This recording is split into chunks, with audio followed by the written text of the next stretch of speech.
Bonjour à chacune et à chacun. Merci de nous accompagner en ce week-end. Aujourd'hui, l'équipe de Tous Frères s'intéresse à l'art oratoire chez les protestants avec le verbe parler. Comment arriver à capter l'attention du public? Comment réussir à prendre la parole devant une assemblée? Des questions auxquelles nous répondrons grâce à nos différentes rencontres. Sophocle, le poète et tragédien grec, le disait « Parler beaucoup est une chose, parler à bon escient en est une autre ». Nous irons en Guadeloupe écouter la bonne parole de la radio Vie Meilleure.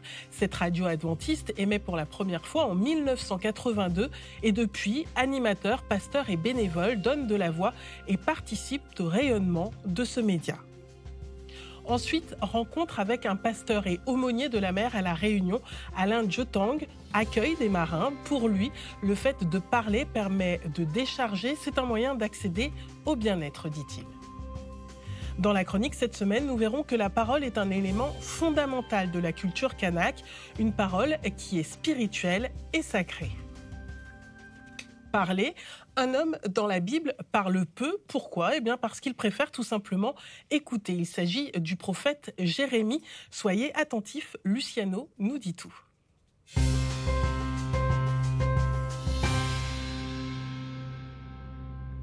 Parler, comme dans l'histoire du prophète Jérémie.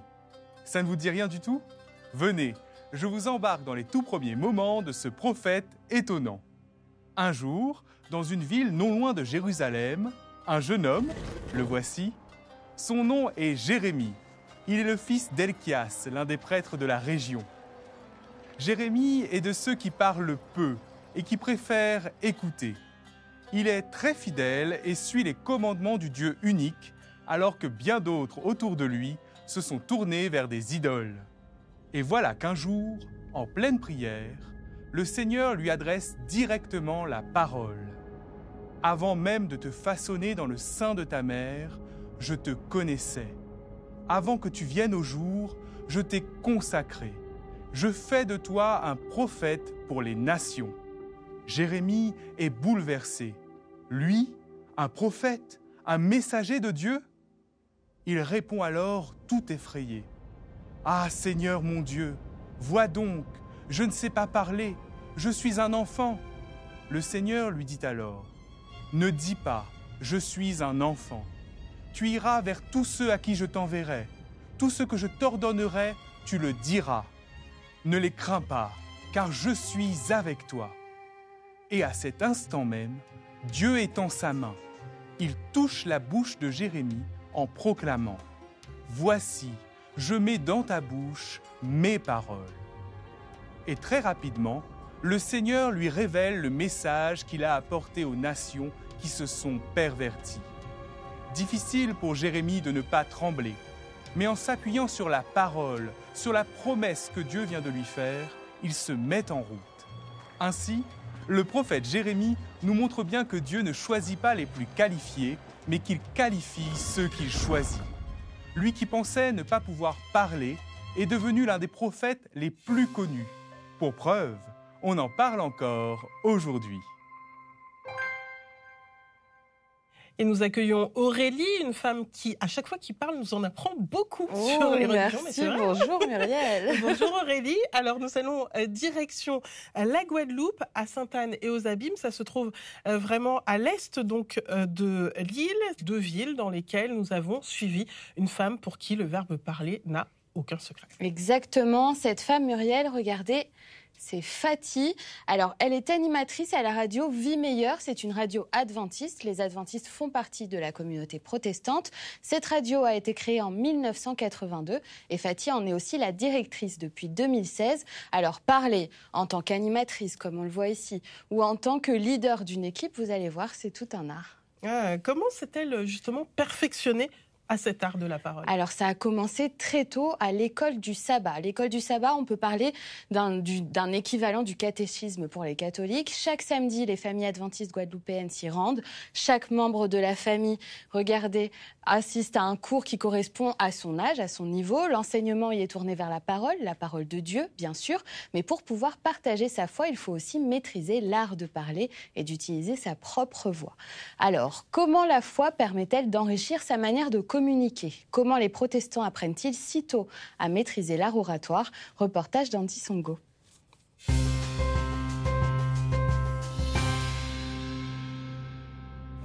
Radio Vie Meilleure, RVM. Alors que la journée de Fatih débute, son premier réflexe au volant de sa voiture, allumer sa radio. Radio Vie Meilleure, en tant qu'adventiste, est une radio qui est normalement connue par tous les adventistes du 7e jour. Et donc, il y a une promotion qui se fait dans toutes les églises de cette radio pour la soutenir, l'écouter. Voilà, donc j'ai connu la radio comme ça. Écouter la radio n'est pas qu'un simple passe-temps. Pour Fatih, c'est une obligation. Fatih travaille depuis 20 ans au sein de cette radio associative. Ça m'apporte énormément puisque même en réécoutant une émission, on se rend compte qu'on apprend encore puisque on l'écoute en tant qu'auditeur. Donc là, on s'enrichit de ce qu'on fait, on s'enrichit de ce que font les autres. J'aime beaucoup échanger avec l'autre. J'aime beaucoup parler. En plus, j'ai l'impression d'avoir accompli une belle chose auprès d'un individu. Passer de l'écoute à l'animation et à la direction demande une transition fluide. Fatih jongle habilement entre ses rôles. Pour elle, la communication n'est pas qu'une affaire d'ondes, mais aussi de gestion et de leadership au sein de l'équipe. Et on se retrouve dans notre espace Info Pro avec nos invités, comme annoncé ce matin avec Pierre. Ça me fait vraiment plaisir de vous avoir avec moi. Chers amis, bonjour. Pour l'accompagner dans sa mission, Fatih est entouré de bénévoles comme Harry, animé par cette même passion de la parole. Le pasteur Charles Pradel, comment ça va? Parler, j'aime bien dire, c'est un art. Et ça permet vraiment de faire du bien. Avec la parole, on peut faire beaucoup de bien aux gens. On peut les relever. Parler, vraiment, pour moi, c'est un bonheur. Et parce que ça fait du bien. Absolument. Merci beaucoup. Merci à Pierre également, qui a la technique. J'ai eu du mal, au départ, à poser ma voix en tant qu'animatrice et ensuite en tant que directrice. C'est totalement différent. Quand on est animateur, on a une cible différente. Nous sommes dans vraiment une approche de proximité, une approche vraiment où on apporte des solutions, on est vraiment dans du service. Mais lorsqu'on est directeur on parle en tant que directeur, manager, nous sommes dans de la gestion, nous sommes dans un accompagnement d'une équipe, nous sommes dans une responsabilité aussi que nous avons. Donc, notre parole sera différente, le ton sera différent. Au fil de sa carrière, Fatih a enchaîné les formations, affirmant son engagement pour l'excellence et le professionnalisme. Bien qu'elle ait acquis de nombreuses compétences entre 2001 et 2015, le diplôme le plus précieux à ses yeux est celui qu'elle a obtenu enfant, celui de jeune prédicateur. Petite, j'ai été intégrée dans des classes d'école du sabbat. Chaque semaine, j'avais des thèmes à développer, à apprendre avec mes parents. Et effectivement, des tours de table se faisaient, qu'on ait envie ou pas de parler, puisque l'idée, c'est de pouvoir être en mesure d'échanger, de partager sa foi avec les autres. Donc, bien évidemment, ça passe par l'art de parler. Et il y a des personnes qui payent très cher ce type de formation, savoir parler en public, etc. Alors que là, j'ai reçu cette formation gratuitement et de haute qualité. Comme chaque samedi, Fatih et sa famille se rendent au service de l'église. Ici, la parole prend une dimension sacrée au cours de ces classes d'école du sabbat, devenant un moyen d'échange, d'apprentissage et de connexion. Gaël, le mari de Fatih, joue également un rôle crucial dans cette communauté en tant que moniteur, en animant une classe chaque samedi. Chacun dit ce qu'il a retenu, ce qui l'intéresse, ce qui l'a marqué dans la leçon. Donc je suis là pour donner la parole, animer et faire passer, donner à chacun la possibilité de s'exprimer. L'école du sabbat accompagne les membres dès leur plus jeune âge, offrant aux enfants un espace pour développer l'art de parler et renforcer leur foi, comme Claudiane, la fille de Fatih. Parfois on rigole bien sur un thème ou autre chose. Ce que j'apprends à l'école du sabbat m'aide beaucoup à l'école primaire. Ça m'aide à parler à mes professeurs, mais ça m'aide aussi à parler à mes camarades. Cette initiation trouve son apogée chaque dernier sabbat du trimestre, lorsque les enfants montrent l'exemple en prenant le devant de la scène, guidant le service à la place des adultes. Je suis aussi content car j'ai des choses importantes à partager avec vous. Les enfants sont ravis de pouvoir présenter à leurs parents, à leurs cousins, à leurs cousines, à l'église, ce qu'ils sont capables de faire et ça se passe toujours très très bien. Je ne vous cache pas que c'est beaucoup de stress et beaucoup de préparation, mais c'est quelque chose qui est excellent de manière à ce que les enfants soient capables de tenir un oratoire et de faire les choses convenablement. Ces aptitudes à s'exprimer s'avèrent essentielles tout au long de la vie. Pour Fatih, l'école du sabbat ne fut pas seulement une formation spirituelle, mais aussi une véritable école de leadership. Ça emmène à vraiment à développer des compétences de management, des compétences de gestion également. Donc tout ça, ce sont des situations qui m'ont vraiment aidée dans le cadre de ce que je fais aujourd'hui en tant que directrice. De son rôle à la radio à son implication dans l'Église, la parole est le fil conducteur de sa vie. C'est un outil puissant, une compétence précieuse qui permet de partager, d'éduquer et d'inspirer. Et pour aller plus loin, direction Paris à la rencontre de notre invité. Il s'agit de Michael Langlois. Bonjour et merci d'être avec nous. Vous êtes donc docteur en sciences historiques et philologiques. En quoi la parole est-elle un élément fondateur dans la Bible ? Oui, la parole, elle est au cœur de la Bible. C'est même le fil conducteur et elle est là dès les premières pages, dès les premières lignes, puisque la Bible commence par expliquer que Dieu crée le ciel et la terre. Et comment est-ce qu'il fait pour créer le ciel et la terre ? Eh bien, il parle. Dieu dit que la lumière soit et la lumière fut. Ça veut dire que c'est la parole de Dieu qui est créatrice, qui agit et qui permet qu'on soit là et qu'on soit aujourd'hui à parler de notre foi. Alors, en fait, si je vous comprends bien, donc, dès que Dieu parle, il y a forcément une action. C'est un peu le contraire de l'homme quand même. Oui, alors effectivement, Dieu ne parle pas pour ne rien dire. Effectivement, sa parole, elle est efficace. Elle est créatrice, elle est puissante. Et c'est pour ça d'ailleurs qu'elle est au centre de la foi chrétienne. Et c'est encore plus vrai pour les protestants, puisque on croit que Dieu agit par sa parole, on croit que Dieu parle au travers de la Bible, et on croit que c'est le cas encore aujourd'hui. Et pourquoi on dit justement que Dieu se révèle même quand il parle ? Alors oui, Dieu se révèle, ça veut dire qu'on apprend à le connaître. C'est ça l'idée de la révélation. C'est Dieu, il est souverain de l'univers. On peut dire, ah mais il est très très loin. Comment peut-on connaître ce Dieu qui est si grand, qui est si loin ? Eh bien, il se révèle à nous en nous parlant. C'est la démarche que lui-même a faite pour se révéler à nous. D'abord, on l'a au travers de la Bible, mais aussi et surtout au travers de Jésus, puisque les tout premiers versets de l'évangile de Jean nous disent « Au commencement était la parole ». La parole était avec Dieu, la parole était Dieu, et on apprend quelques versets plus loin que cette parole, c'est le Christ, et on nous dit la parole s'est faite chair, elle s'est incarnée, elle a marché au milieu de nous. Et donc c'est Dieu qui se révèle au travers de Jésus, au travers de sa parole, c'est comme ça qu'on peut le connaître. Et d'ailleurs, vous parliez de Jésus, Jésus n'est pas n'importe quelle parole, puisqu'il est dit qu'il est le Verbe, ça veut dire quoi ? Oui, alors effectivement, on peut traduire, c'est les versets justement que j'ai cités là à l'instant. En grec, c'est le terme logos, on retrouve ça dans beaucoup de mots français, tous les mots qui se terminent en logis, logique, etc. En fait, il est le verbe ou la parole, tout simplement. On peut traduire comme ça, il est lui-même, c'est ça qui est assez extraordinaire, cette manifestation de Dieu. Et c'est un concept qu'on a déjà d'ailleurs dans le judaïsme à l'époque, l'idée que Dieu lui-même est peut-être un peu loin, un peu inaccessible, mais qu'au travers de sa parole, la parole de Dieu, c'est peut-être le chaînon manquant, c'est l'intermédiaire qui nous permet d'accéder à Dieu. Et donc, l'évangile de Jean nous dit que cette parole, ce verbe, qui s'est incarné, qui est devenu un être humain, eh bien c'est Jésus. Il existait déjà avant, en tant que parole de Dieu, en tant que verbe, et ensuite on l'a connu, nous, en tant qu'être humain. Pourquoi, d'ailleurs, dans le ministère de Jésus et son enseignement, pourquoi il parle autant aux foules ?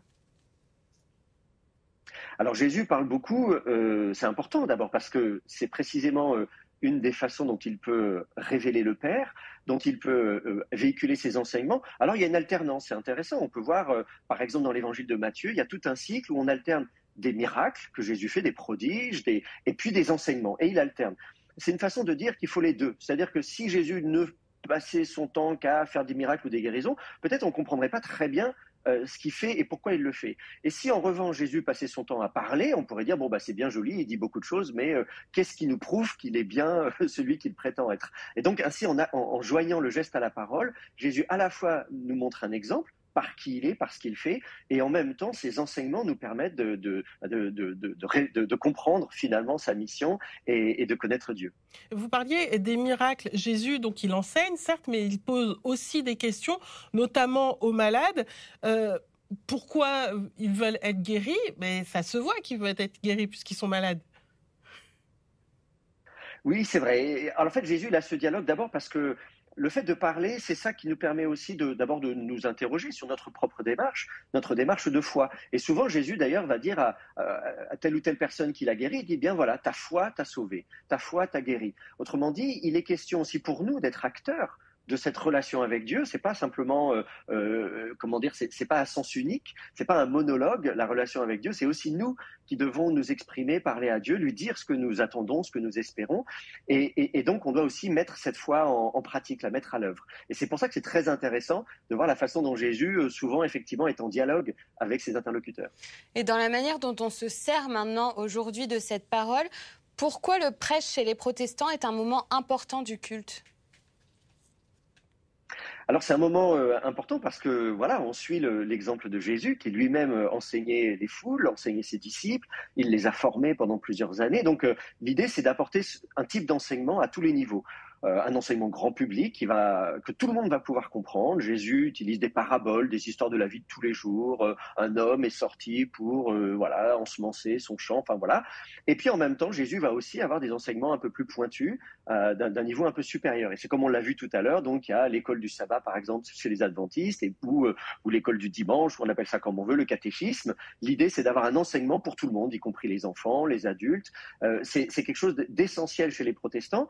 Et puis aussi au niveau du culte, c'est peut-être une différence importante par rapport aux catholiques. Chez les catholiques, on va dire que l'élément central de la messe, eh bien, ça va être l'Eucharistie. Ça va être le fait de partager la chair et le sang du Christ, l'hostie, alors que chez les protestants, le centre du culte, ça va être la parole. C'est ça la rencontre avec Dieu, la communion avec Dieu. On devient un avec Dieu et on le connaît bien, non pas simplement en consommant la chair et le sang du Christ, l'hostie, mais vraiment par la parole. La parole, c'est ça qui nous unit à Dieu et les uns avec les autres aussi. Et y a-t-il justement une façon différente de prêcher selon les pays et même les continents ? Oui, alors tout à fait. D'abord, parler, quand on parle nous, on s'exprime dans notre langue. Donc il y a de toute façon un élément culturel. Si je suis dans un pays francophone, je vais prêcher en français. Dans un pays anglophone, je vais prêcher en anglais. En outre-mer, je vais prêcher en créole peut-être. Moi, je ne sais pas le faire, mais j'ai déjà entendu des gens, c'est super. Voilà, donc chacun va le faire avec sa langue. Et la langue, c'est beaucoup plus que des mots. La langue, c'est toute une culture. Donc il est évident que quand vous allez voyager dans différents pays, dans différents continents, le type de prédication sera pas le même. Et puis même à l'intérieur même d'un même espace linguistique ou du monde protestant qui est très large, on va avoir des sous-cultures, on pourrait dire. C'est-à-dire que si vous allez dans une église réformée, vous allez avoir une prédication qui sera peut-être un peu plus courte, peut-être écrite avec des phrases un peu plus sophistiquées, parce qu'on a des exigences, on va dire, on s'adresse à une population un peu plus intellectuelle, je ne sais pas si c'est le bon terme, mais enfin, vous voyez un peu l'idée, alors que dans d'autres églises, au contraire, on va s'adresser à un public qui est beaucoup plus large, qui va s'attendre à avoir un enseignement beaucoup plus nourri dans le temps. Donc on va avoir une prédication qui va durer beaucoup plus longtemps, on n'aura pas juste 15 ou 20 minutes, mais on aura 30, 40, 50 minutes. Moi j'ai été dans des églises où la prédication durait comme ça pendant 1 heure. Enfin, tout ça c'est des cultures d'église qui sont très différentes au sein même du protestantisme. Écoutez, merci beaucoup Michaël Langlois pour toutes ces explications. Je rappelle que vous êtes docteur en sciences historiques et philologiques. Merci à vous. Direction maintenant à La Réunion où nous irons dans plusieurs communes. Alors, au port, à la possession et aussi au tampon. En fait, nous avons rencontré un pasteur qui est tombé littéralement amoureux de votre île, Aurélie. Exactement, et il a bien raison. Il s'appelle, regardez, Alain Djetang. Il est aussi aumônier de la mer. Alors, il est originaire du Cameroun. Il est arrivé à La Réunion à l'âge de 23 ans. Et depuis 2003, il s'occupe de la pastorale de la mer. Donc, il travaille en collaboration avec la gendarmerie. Il en est représentant spirituel. Alors, l'art d'Alain Jotang, c'est de parler, mais surtout de faire parler. Regardez, les marins avec qui il travaille, pour beaucoup, viennent de nombreux pays différents. Ils évoluent dans un contexte très cadré, avec un emploi du temps très millimétré. Et il est parfois difficile pour eux d'exprimer ce qu'ils ont sur le cœur. Eh bien ça, c'est la mission d'Alain. Alors, comment utiliser la parole pour se mettre à l'écoute de l'autre? Reportage d'Alexandre Timard.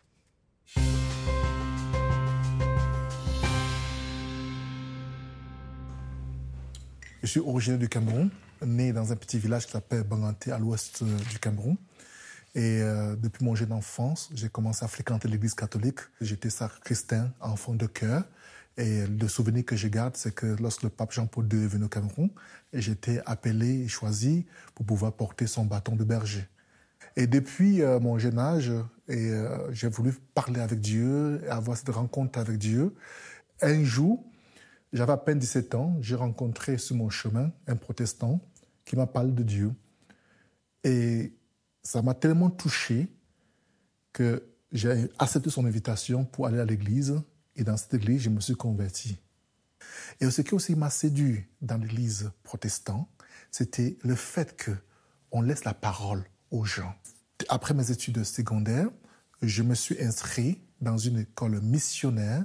J'ai continué des formations bibliques, théologiques, qui m'ont amené à devenir pasteur et aumônier. Comme chaque jour, je fais ma tournée de visite auprès des unités des armées ainsi qu'à la gendarmerie nationale, comme ce matin à Saint-Paul. Et actuellement, je suis au foyer des marins où je me mets en civil pour aller rendre visite aux marins d'un pétrolier actuellement au port. Donc l'objectif de cette tournée, c'est de faire parler les marins. En les parlant, ça amène les marins à me parler. How about the ship? Are you okay with the ship? With the crew, with the different friends, come from different parts of the world? It is very nice to have people with different nationalities on board. Okay, good. You get to know different cultures, you get to know their way of living. It's very big also, have different cultures in India also. Yes. So it is very nice. You get to have different kinds of cuisines, even on board. Yeah. L'intérêt, c'est apporter le bien-être aux marins, c'est apporter l'écoute aux marins. Et c'est aussi apporter et dire aux marins que vous n'êtes pas seuls, parce que les marins naviguent. Hein. Il y a ceux qui ont des contrats de 9 mois, et ça envoie la famille. On est comme une famille pour eux.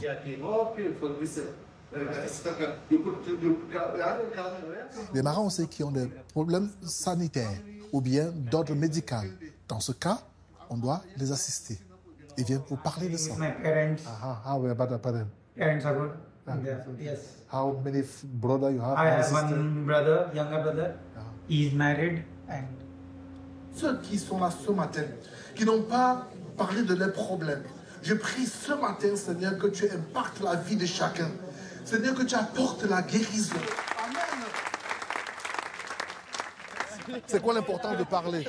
Et parfois, quand on parle, on se sent soulagé, c'est pas ça, non? Parfois, on a quelque chose qu'on garde dans le cœur, mais lorsqu'on parle, on se sent soulagé souvent. Vrai ou pas vrai? Oui, c'est facile. Hein? Mais c'est vrai, parce que souvent on a quelque chose dans le cœur qui est là. Après, quand on a parlé à quelqu'un, qu'on a parlé ces choses-là, et puis on se sent un peu comme si c'est un poids qui sortait de nous. C'est pas vrai ça? Ce qui me fera plaisir, c'est de transmettre à travers le parler aux jeunes. J'ai reçu parce que quelqu'un m'a parlé. Et c'est transmettre cette expérience, qu'en soit professionnelle et spirituelle, à la jeune génération qui est l'avenir. Et dans la chronique cette semaine, Aurélie, coup de projecteur sur la parole dans la culture kanak, un élément fondamental. Exactement. Déjà, pour commencer, il y a 28 langues kanak. Ah, quand même. 28 différentes. Donc en Nouvelle-Calédonie, la langue, elle est associée à la terre. On ne parle pas la même langue que l'on habite l'Ifou ou encore Marais. Dans la communauté kanak, la parole est avant tout spirituelle et sacrée. Elle est directement issue des ancêtres, ceux qu'on appelle les vieux en Nouvelle-Calédonie. Chaque chefferie a la mission d'entretenir la parole des vieux par la coutume et par la transmission aux jeunes générations. Et que représente la parole aujourd'hui chez les Kanaks? Alors évidemment, c'est très important. Le but, c'est de pouvoir exister à travers la parole et faire partie de la communauté. Chez les Kanaks, ce n'est pas seulement un moyen de communiquer, la parole fait autorité. Par exemple, exemple, dans une assemblée coutumière, la parole du chef de tribu est aussi une action. D'ailleurs, les verbes dire et faire se disent de la même manière en Ndréou ou en Ngoni. Et au cours des discussions, regardez... C'est la parole des vieux qui est très écoutée et qui est la plus importante. Elle sert notamment à dénouer les désaccords et bien souvent, c'est la parole des plus âgés qui termine les discussions et qui permet de résumer l'accord obtenu. Et donc, si je vous entends bien, est-ce qu'il y a des règles particulières à respecter ? Il y a beaucoup de règles au sein d'un même clan. Le palabre, comme on l'appelle, se tient régulièrement dans des maisons communes. J'en ai une ici qui se trouve à Touaourou. Il doit respecter l'ordre statutaire de chacun avec le chef de clan au premier plan. La première parole doit exprimer l'humilité et on accompagne son discours de dons coutumiers. Ça peut être de la nourriture, des objets ou encore des étoffes, comme on le voit ici avec le père Roch Apikawa qui rendait visite à un catéchiste, Abraham. Abraham,